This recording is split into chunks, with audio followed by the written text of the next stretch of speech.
નમસ્કાર, જસુપ્રિયા કુકમાં આપનું સ્વાગત છે। આજે આપણે અળવીના પાન એમાંથી આપણે પાત્રા બનાવીશું।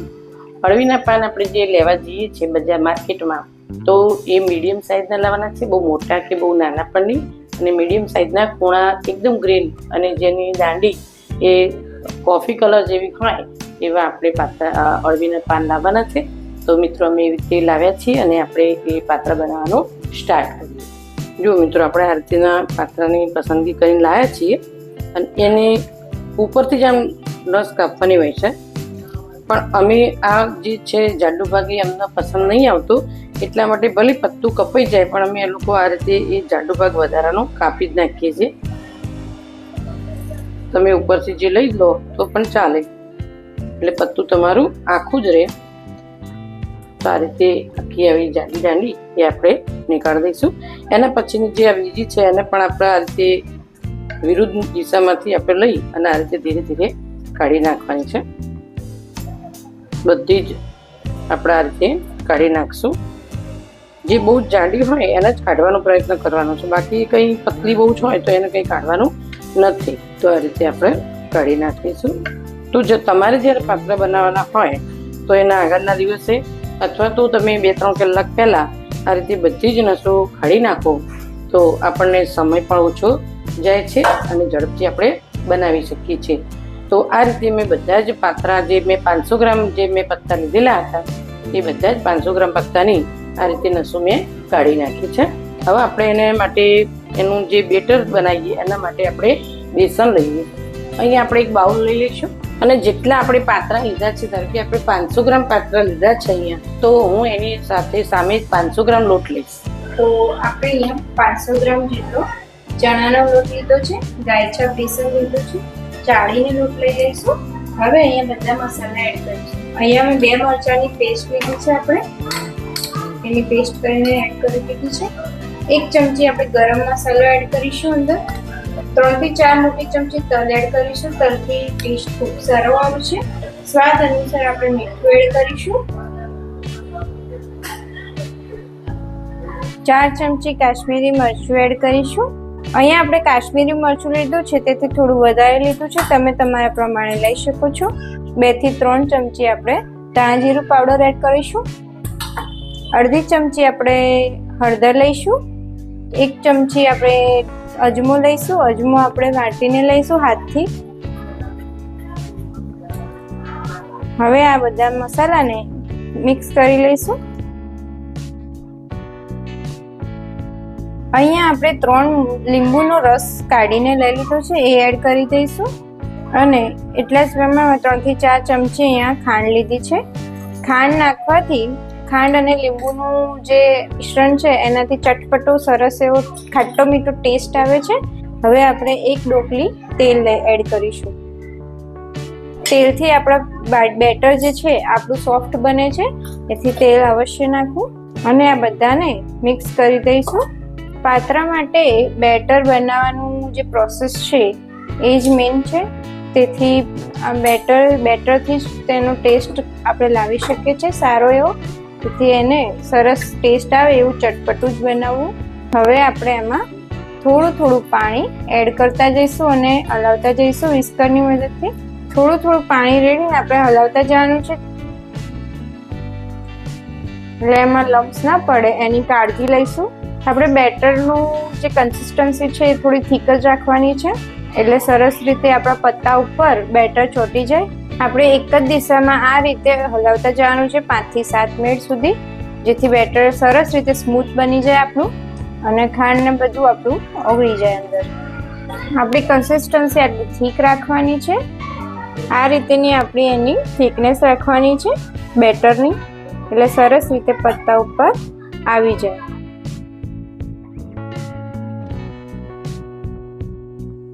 આપણું આ રીતે રેડી છે આપણું બેટર। હવે આપણે આને પત્તા પર લગાવી દઈશું। તો મિત્રો આપણે અહીંયા બેટર નાખી દઈએ થોડું અંદર અને એના હાથથી જ આપણો ઉપયોગ કરવાનો છે, હાથથી લગાવી દેવાનું છે। હાથથી બધી જગ્યાએ આવી જાય એ રીતે આપણે બેટરને લગાવી દેવાનું છે। પત્તાને આપણે આ રીતે વાળી દઈશું અને એને પણ અહીંયા લગાવી દઈશું। ફરી પાછું એની ઉપર આપણે એક બીજું પત્તું મૂકી દઈશું.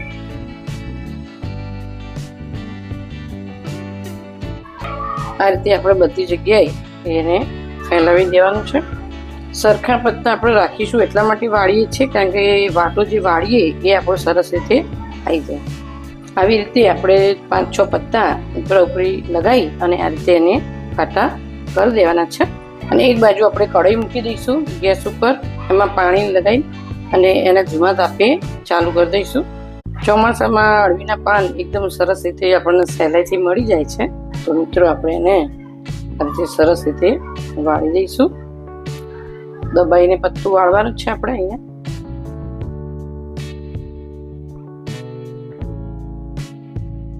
જે આ ભાગ હોય એની ઉપર પણ આપણે થોડું લગાવી દઈશું જેથી કરી અને પત્તું ચોંટેલું જ રહે. તો આ રીતે આપણા બધા જ વાટા હું તૈયાર કરી દઈશ અને સ્ટીમર પણ મેં મૂકી દીધું છે. મિત્રો તો જો આ રીતે આપણે સ્ટીમર મૂકી દીધું છે એની અંદર આવી ડીશ ગોઠવી દીધી છે અને એની ઉપર આપણે આ રીતે તેલ ચીંચી વડે લગાવી દઈશું જેથી કરીને આપણા વાટા સરળતાથી નીકળી જાય. તો એની અંદર આપણે દરેક વાટું આ રીતે ગોઠવી દઈશું.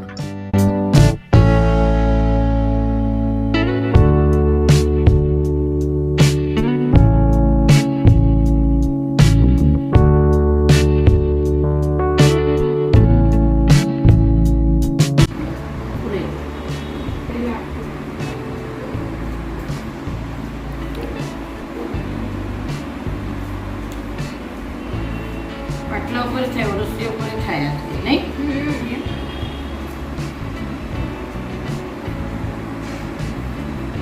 મિત્રો જુઓ આપણા બધા જ પાત્રાના રોલ આપણે આ રીતે બનાવી અને તૈયાર કરી દીધા છે. સ્ટીમર મૂકી દીધું છે, અંદર પાણી મૂકી અને એક ડીશ મૂકી તેલ લગાવીને એક પાપડા અંદર ગોઠવી પણ દીધું છે. અને આપણે આ રીતે એક પાત્રું અંદર મૂકી દઈશું. થોડી વચ્ચે આપણે જગ્યા રાખશું જેથી કરીને વરાળ આપણી અંદર આવી જાય. મિત્રો આપણે આ રીતે વાટા ગોઠવી દીધા છે અને આપણે આ ઢાંકણ ઢાંકી ઓછામાં ઓછું 15 થી 20 મિનિટ માટે આપણે એને પહેલાં 10 મિનિટ આપણે ફૂલ ફ્લેમ રાખીશું જેથી કરીને પાણી ઉકળીને વરાળ બની જાય અને પછીની 10 થી 15 મિનિટ આપણે મીડિયમ ટુ સ્લો રાખીશું. તો આ રીતે આપણે એને થવા દઈશું. જો આપણી જોડે આવું સ્ટીમર ના હોય તો આ રીતે પણ આપણે મૂકી શકીએ છીએ. આ રીતે પાણી અંદર મૂકી આ રીતે કાંટલો મૂકી અને 2-3 લીંબુ એટલા માટે એની છાલ નાખી છે જેથી કરીને કાળું ના થઈ જાય. અને એની અંદર આવું કાણાવાળું સીબું મૂકી એને મેં તેલ બી લગાવ્યું છે અને આ રીતે આપણે મૂકી દઈશું. આ રીતે કઢાઈ આપણે ઢાંકી દઈશું ફીટ અને એને પણ પહેલાં 10 મિનિટ માટે ફૂલ ગેસ ઉપર અને 15 મિનિટ માટે આપણે 10 થી 15 મિનિટ માટે આપણે ચેક કરી લેવાનું વચ્ચે ચપ્પુ નાખીને કે જો કચાશ લાગે તો આપણે 5 મિનિટ વધારે રાખવાની. બાકી 20 મિનિટમાં આપણે અહીંયા પાત્રા સરસ રીતે થઈ જશે. મિત્રો આપણે ચેક કરી લઈએ. સરસ રીતે આપણા પાત્રા થઈ ગયા છે કમ્પ્લીટ. આપણા વાટા કમ્પ્લીટ ચડી ગયા છે. સહેજ પણ આપણું ચપ્પુ વળતું નહીં અને સરસ રીતે 30 મિનિટ મેં અહીંયા રાખ્યા હતા. કમ્પ્લીટ રીતે આપણા વાટા એ રેડી થઈ ગયા છે. આપણે ગેસની ફ્લેમ બંધ કરી દઈશું અને એને ઠંડા થવા માટે મૂકી દઈશું. ઠંડા થયા પછી આપણે એને કાપી દઈશું. મિત્રો આપણે આના પાત્રાની અંદર ખાવા માટેની જે બેસનની કઢી બનાવી છે એ હું અહીંયા બનાવું છું. અમૂલ દહીં મેં આવી 4 વાટકી લીધી હતી. 4 વાટકી ખાલી કરીશ મેં અહીંયા અને આપણે એને સારી રીતે વલોવી જાય. આ દહીં મોડું જ હોય છે એટલા માટે મેં એટલું લીધું છે. ખાટું દહીં હોય તો તમે 2 વાટકી લો તો પણ ચાલે. હવે આપણે જેટલી વાટકી આપણે અહીંયા 4 વાટકી લીધું હતું તો હું 5 થી 6 વાટકી અહીંયા હું પાણી લઈશ. તો અહીંયા આપણે 5 થી 6 વાટકી લઈ લઈશું અને એને આપણે સારી રીતે વલોવી કાઢીશું. અહીંયા મેં 4 ચમચી બેસન લીધું સારું તો અને એને મેં આ રીતે ચાળીને લીધું છે જેથી કરી અને જે લમ્સ હોય એ પડે નહીં. અને એને આપણે અહીંયા થોડુંક પાણી લઈ અને આપણે જુદું આપણે એને કરી દઈશું, ફેંટી લઈશું. એમાં થોડું થોડું પાણી નાખી અને આપણે એને બરાબર હલાવી લઈશું. એક રસ કરી દઈશું એને જેથી કરી અને એની અંદરના લમ્સ હોય એ સરસ રીતે અંદર ઓગળી જાય. એકી સાથે પાણી નાખી દઈએ તો ઝડપથી એ લમ્સ ભાગી જતા નથી અંદર અને આને આપણે આ રીતે કરીએ તો એ રીતે સરસ રીતે અંદર ભાગી જાય છે. હવે આપણે એને થોડું વધારે પાણી નાખી અને મિક્સ કરી દઈશું. તો મિત્રો આપણું આ ચણાનો લોટ એ સરસ એક રસ થઈ ગયો છે અને એને આપણે આ છાશની અંદર ઉમેરી દઈશું. તો મિત્રો આપણે એનો વઘાર કરી દઈએ કઢીનો. એના માટે મેં એક પેન મૂકી છે, એની અંદર હું એક જ ડોકલી તેલ નાખીશ. તો મિત્રો આપણું તેલ આવી ગયું છે અને આપણે એક થોડી રહી નાખી દઈશું અને એક થોડું જીરું નાખી દઈશું. સરસ રીતે વઘારને આવવા દઈશું. આપણે અહીંયા 5 થી 7 મેં લીમડાના પાન લીધા હતા, એને સમાન નાખ્યા છે, એને પણ અંદર એડ કરી દઈશું. અને અહીંયા 2 મરચાં લીધા હતા, એને મેં ઝીણા સમાજ દીધા અંદર. આખા 2 લાલ મરચાં કાશ્મીરી પણ નાખી દઈશું અંદર. અને આટલી હિંગ આપણે અડધી ચમચી એડ કરી દઈશું. એક અડધી ચમચી આપણે હળદર નાખી દઈશું.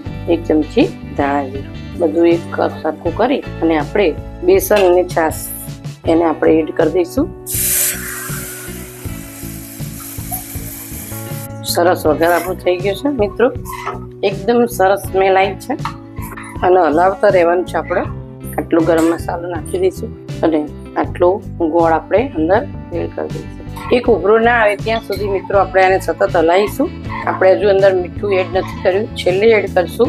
મિત્રો આપણી કઢી એ સરસ રીતે ઉકળી ગઈ છે પાત્રાની. તો એની અંદર મીઠું બિલકુલ આપણે નાખ્યું નહોતું. એકવાર આપણે સરસ રીતે ઉભરો આવી ગયો છે અને થોડી ઉકળી પણ છે, એટલે હવે આપણે એની અંદર મીઠું નાખશું. તો આટલી 1.5 ચમચી જેટલું મીઠું, મેં 2 ચમચી જેટલું મીઠું નાખ્યું છે. ફરી આપણે ચેક કરી લઈશું. સરસ કઢી આપણી જે આપણે બેસન નાખ્યું હતું એ અને જે આપણા 4 કપ અમૂલ દહીં લીધું હતું અને એ રીતે કમ્પ્લીટ રીતે આપણું માપ કમ્પ્લીટ રીતે આવી ગયું છે અને આપણી કઢી રેડી થઈ ગઈ છે. આપણે એને ગેસની ફ્લેમ બંધ કરીને એક બાજુ મૂકી દઈશું. મિત્રો આપણે આપણા વાટા જે તૈયાર થઈ ગયા હતા અને ઠંડા પણ સરસ થઈ ગયા છે, તો આપણે આ રીતે એને સરસ રીતે કાપી લઈશું. તો આ રીતે મિત્રો આપણે થઈ ગયું છે સરસ રીતે. અને આ રીતે મેં બધા જ વાટા એ કાપી દીધા હતા સરસ રીતે. જુઓ મિત્રો કેટલી સરસ અંદર જાડી પણ પડી છે અને ઓછા પણ છે. આપણા આની અંદર કંઈ જ ઈનો કે ખાવાના સોડા કે કંઈ જ પણ બેકિંગ સોડા કે કશું જ આપણે નાખ્યું નથી. તો જુઓ છે ને, એક પડ આખું અંદર જુદું પડી ગયું છે અને સરસ રીતે આપણા પાત્રા બધા જ કમ્પ્લીટ તૈયાર થઈ ગયા છે. તો આપણે હવે એનો વઘાર કરી અને વઘારી દઈએ. તો આપણે આ રીતે અહીંયા 5 ડોકલી હું અહીંયા તેલ મૂકી દઈશ. અને બીજું આની અંદર રહી પણ આપણે વધારે જ હોય છે. જે રહી એકદમ સરસ રીતે તતડી ગઈ હોય અને એ રહીનો જે સ્વાદ આવે એ ખૂબ સરસ આવે છે. તે રજૂ આપણે આવવા દઈશું. તો મિત્રો આની અંદર આપણે 3 ચમચી રહ્યું નાખીશ. રહીનું પ્રમાણ અહીંયા ચડિયાતું હોય છે. રહી આપણી તતડી ગઈ મિત્રો, એની અંદર 2 લાલ આખા મરચાં નાખી દઈશું, હિંગ નાખી દઈશું અને આપણે લીમડાના પત્તા પણ નાખી દઈશું. તલ પણ આપણે અંદર નાખી દેવાના છે થોડા. તલ તતડે છે એટલા માટે આપણે એને તરત જ આનું અંદર એડ કરી દઈશું, જેથી કરી અને તલ છે ને એ તરત જ આપણને તતડી જાય, આપણી ઉપર જ સીધા જ ઉડી જાય છે. તો આ રીતે આપણે ધીમે રહી અને એડ કરી દઈશું. ગેસની ફ્લેમ હવે એકદમ ધીમી કરી દેવાની છે. આની ઉપર હું ધીમી પિંચની રીતથી હું એની ઉપર મરચું જે કાશ્મીરી છે કલર લાવવા માટે હું ખાલી એમ 2 થી 3 પિંચ હું મરચું ઉમેરવાની છું, સ્વાદ માટે નહીં, ફક્ત કલર આવે છે માટે. થઈ ગયા મિત્રો આપણે પાત્રા સરસ રીતે તૈયાર. જે આપણે એની ઉપર કોથમીર જે ધોઈને રાખી દઈએ એ આપણે ઉપર લગાવી દઈશું. કોથમીરનો સ્વાદ પણ આની અંદર ખૂબ જ આવે છે સરસ. તો કોથમીર તો અવશ્ય જ નાખવી. હવે આપણે ગેસની ફ્લેમ મીડિયમ ટુ સ્લો રાખીશું, એટલે આપણા પાત્રા છે એ થોડા ક્રિસ્પી કરીશું. બાકી આપણે પાત્રા એકદમ રેડી છે. અને આપણે લીંબુ એ ઉપરથી નાખી દઈશું. વરસાદની ઋતુમાં ખૂબ જ ટેસ્ટી આ ફરસાણ છે. તો મિત્રો આપણા પાત્રા તૈયાર રેડી અને એની જે કઢી છે એ પણ આપણી તૈયાર છે મિત્રો. તો ટેસ્ટ કરાવીએ. પ્રિયાને આપણે એક નાનું ટેસ્ટ કરાવું. સરસ લાગે છે દેખાવામાં, તો એકદમ ગરમ ગરમ છે બરાબર.